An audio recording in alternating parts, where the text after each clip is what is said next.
Incendie à l'usine de fabrication de chaises en plastique Jeffco à Limité, 12e rue. Le feu s'est réparti d'un tesselle produite par les agisteurs. Plusieurs dégâts matériels sont signalés. Et puis la 3e édition du Guinée Investissement Forum a démarré ce 5 mars 2024 à Conakry. L'événement est un espace d'échange et d'opportunité pour les entreprises locales de trouver le financement. Madame, Messieurs, bonsoir et bienvenue dans ce journal. Je le dis au sommaire, un grave incendie s'est produit ce mercredi à 11 h dans l'usine de fabrication de chaises en plastique Jeffco, située sur la 12e rue Limité. Le feu serait parti d'un tesselle produite par les agisteurs qui réparaient un dispositif dans la même usine.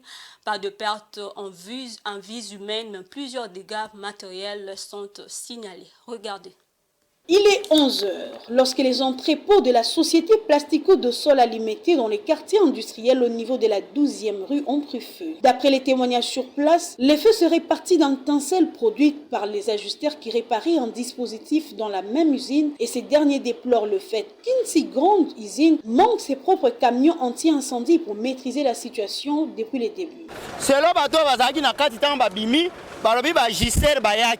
Babandeko ko souder moi ba pan monga mabende na kati nde ba étincelle wana e koyaki sur ba plastique nde moto e bandi alors bazaki kidiba ba ko sutuka déjà moto e komi de makasi ya wana tant ba bengi intervention ezaki vraiment un peu tard moto ezo continuer ti e ko attaquer même ba parcelle individuelle en tout cas niveau moto ezo senga intervention ya RVA au moins ba anti incendie à RVA ou ya CEP. Né yango maîtriser moto. Pour moto est un peu éparpillé partout dans le dépôt. Tout l'entrepôt na minute est rosika. Et je peux quelque part là ba voisin na bangambu na biso ba somba ba sima ba usine, ba ba koti na kati ya likama o biso na société. Les services anti-incendie déployés sur le lieu pour maîtriser la situation déclarent qu'ils font de leur mieux pour maîtriser les feux bien qu'ils ont été appelés en retard. Yamakas Tobomi. Tala moulaya bâtiment oyo. Soko yaki à 13 h au moins na o moto te o ezelo ka muke pour na sapé pour perdre la kitasa incendie mabeza la aérienne o ezada souterrain na kati déjà liaison sur incendie aérien na likolo sote likolo déjà kimezali na tika na souterrain.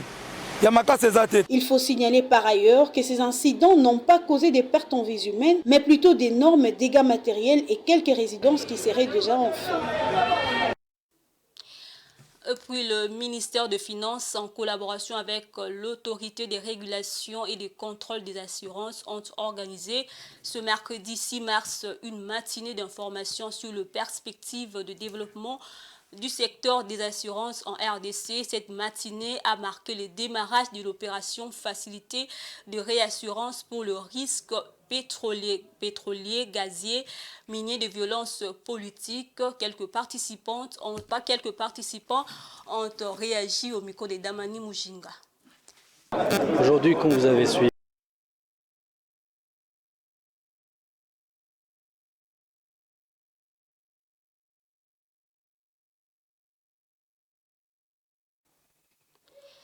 Nos excuses pour ces désagréments. Fort de 100 millions de consommateurs, le marché de la RDC est une mine d'or pour les investisseurs. C'est l'usine de conclusion des travaux de la tournée des investisseurs qui se tient à Kinshasa. Les hommes et femmes d'affaires venus de pays d'Afrique de l'Est n'est jour qu'à venir implanter ses affaires en RDC. C'est ce qu'a déclaré Freda Kimati. La femme d'affaires s'est confiée au micro de Géopolis Télévision à l'issue de première discussion d'affaires à Kinshasa. Elle est au micro de Patrick Ilunga et Giscard Tamba.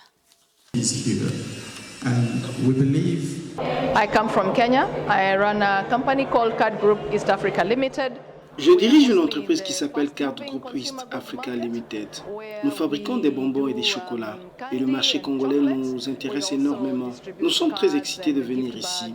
Il y a un très grand nombre de consommateurs Et j'avoue que j'étais venu ici en me posant la question de qu'est-ce que je peux amener dans le marché congolais. Ce que j'ai appris au cours de ce forum est qu'il y a des très grosses opportunités même pour produire pour le marché local. C'est probablement sur ce projet que je vais me focaliser pour savoir ce que je peux produire pour le marché congolais. C'est une grande opportunité. Je n'ai jamais pensé à l'agriculture par exemple, alors que, comme vous le savez, la RDC a la capacité de nourrir l'Afrique tout entière. Tout ceci représente des opportunités d'affaires. Mais moi qui suis dans le secteur des produits de première consommation, je vais me lancer dans les produits cosmétiques, les lotions, le savon, pour le marché congolais. Tôt ou tard, je reviendrai. Vous savez, investir, c'est toujours un processus de longue haleine, comme nous l'avons vu tout à l'heure. On nous a parlé des zones économiques spéciales. Cela va forcément faciliter les investissements. Il est question maintenant d'étudier ce que les gens aiment ici, ce qu'il y a dans le marché local, le besoin des consommateurs, la chaîne de distribution. Bien sûr que vous avez des supermarchés, mais je crois que la plupart des gens ne vont pas dans les supermarchés tous les jours. Nous avons donc besoin de faire et d'étudier tous ces préalables-là. Mais déjà, ce qui nous plaît, c'est qu'il n'y a pas vraiment de différence entre le Kenya et la RDC. Nous sommes tous des Africains, nous avons quasiment les mêmes comportements, les mêmes habitudes, les mêmes goûts. Donc c'est très excitant d'être ici et nous allons revenir très vite. So yeah, it's very exciting to look at the opportunities that are in DRC, and we'll definitely be looking forward to come back. Autre chose, alors que la date limite pour les dépôts de candidature pour l'élection de gouverneur et vice-gouverneur s'approche à grands pas en République démocratique du Congo, à Kinshasa, le regard se tourne déjà vers l'avenir de la province et les qualités nécessaires pour celui qui va diriger le gouvernorat de cette province. Interrogés à ces sujets, quelques Cunois ont fait part de leurs attentes quant au profil idéal du prochain gouverneur de leur province. Écoutez les uns et les autres au micro de Francine Moukeba et Christelle Louboya.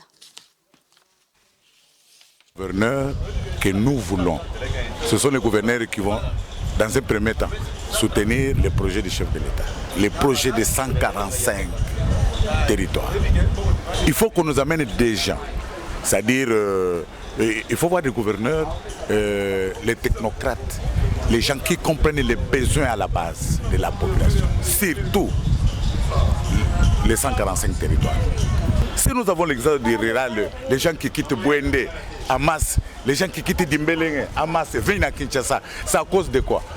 C'est à cause des territoires où il n'y a pas d'eau, il n'y a pas les routes de dessert agricole. C'est pourquoi les gens sont tentés d'inonder Kinshasa.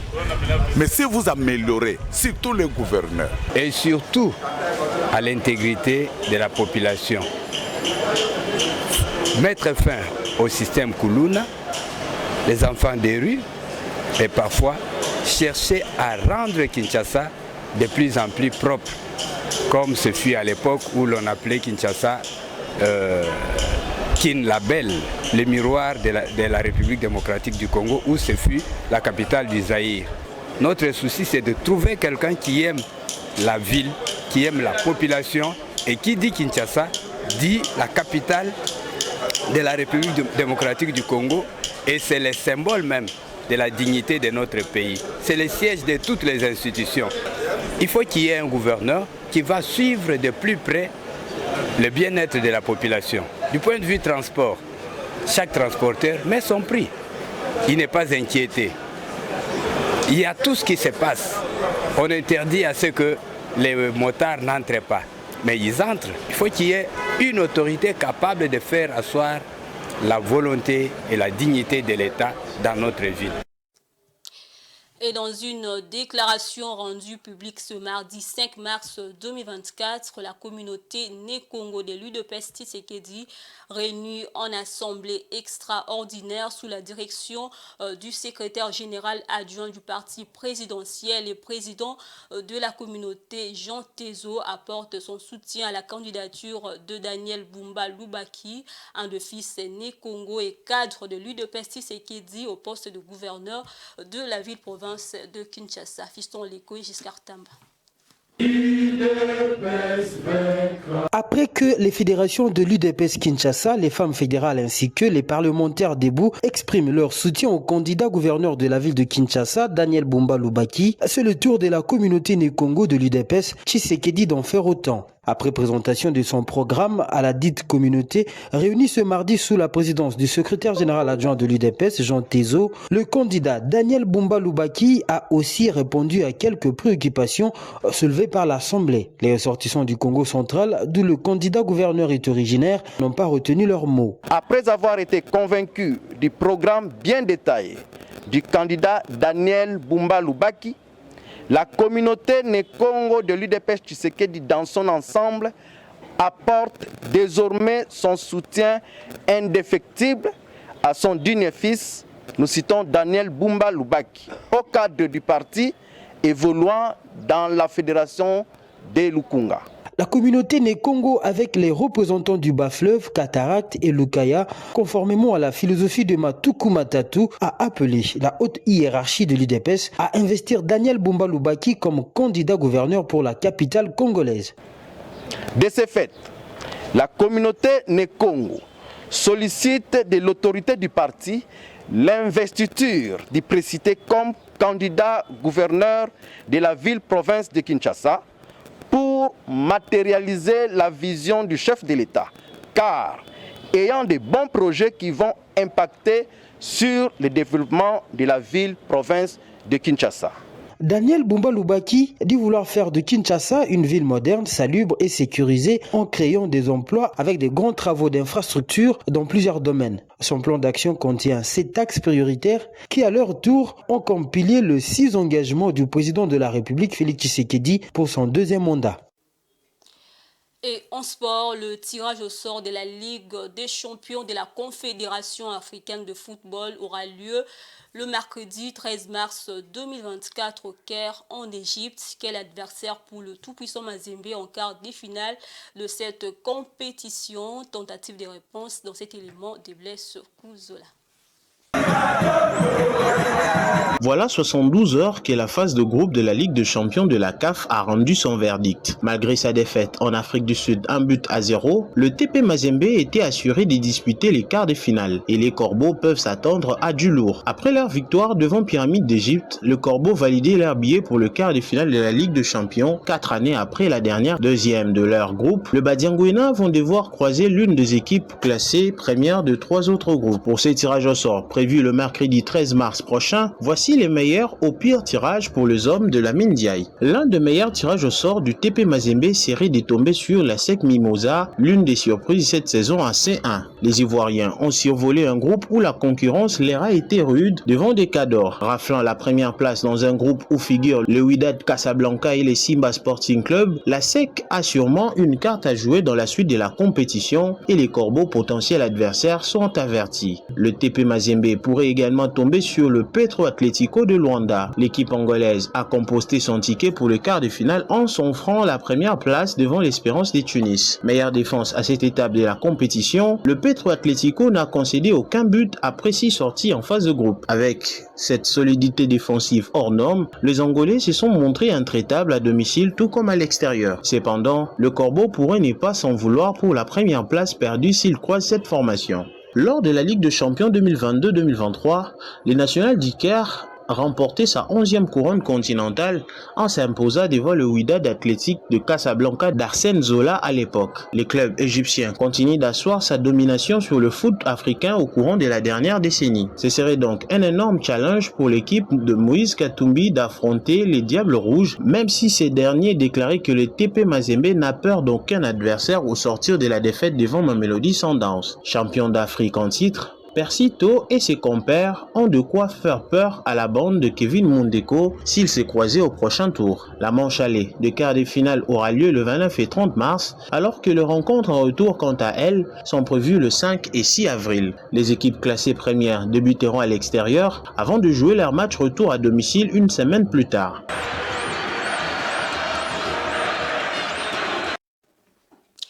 Madame, Messieurs, l'actualité c'est aussi en dehors de la RDC.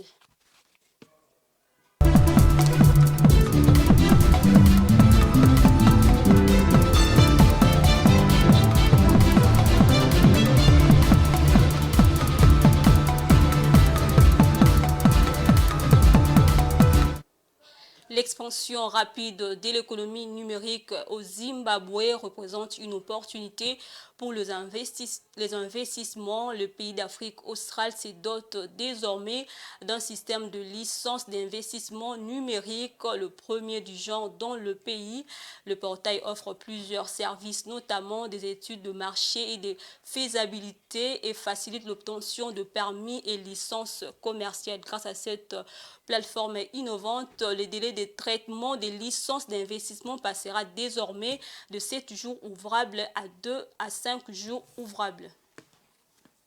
Le Zimbabwe se tourne vers le numérique pour faciliter les investissements dans le pays. Avec le lancement de Do It Yourself, le tout premier système de licence d'investissement numérique du pays, le Zimbabwe devrait connaître une amélioration de son climat d'affaires, ce qui permettrait d'augmenter les flux d'investissement dans le pays. Le nouveau système mettra à la disposition des investisseurs locaux et étrangers un outil efficace en matière de mise en relation d'affaires. Le nouveau portail est une plateforme en libre service, sans corruption, efficace et rapide. Le lancement de ce portail incarne notre vision d'un Zimbabwe moderne et doté de l'autonomie numérique. Nous sommes ouverts aux affaires, désireux d'adopter l'innovation et déterminés à créer un environnement propice à l'entrepreneuriat et à l'investissement. L'expansion rapide de l'économie numérique au Zimbabwe présente une opportunité pour les investissements. Pariant sur l'investissement numérique, l'exécutif zimbabwéen a émis une monnaie numérique adossée sur l'or. En outre, l'impôt sur les sociétés est de 25,75%, tandis que la taxe sur la valeur ajoutée s'établit à 15%. Grâce au portail Do It Yourself, le délai d'approbation des licences d'investissement passera de 7 jours ouvrables à 2 à 5 jours ouvrables.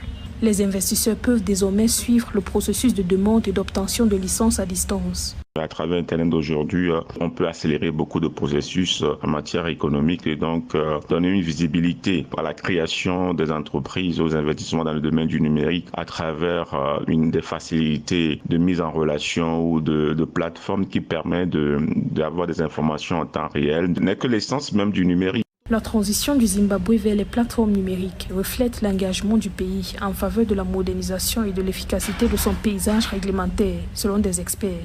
En simplifiant les procédures et en améliorant la transparence, le gouvernement veut inspirer confiance aux investisseurs et promouvoir l'entrepreneuriat en vue de catalyser la croissance économique.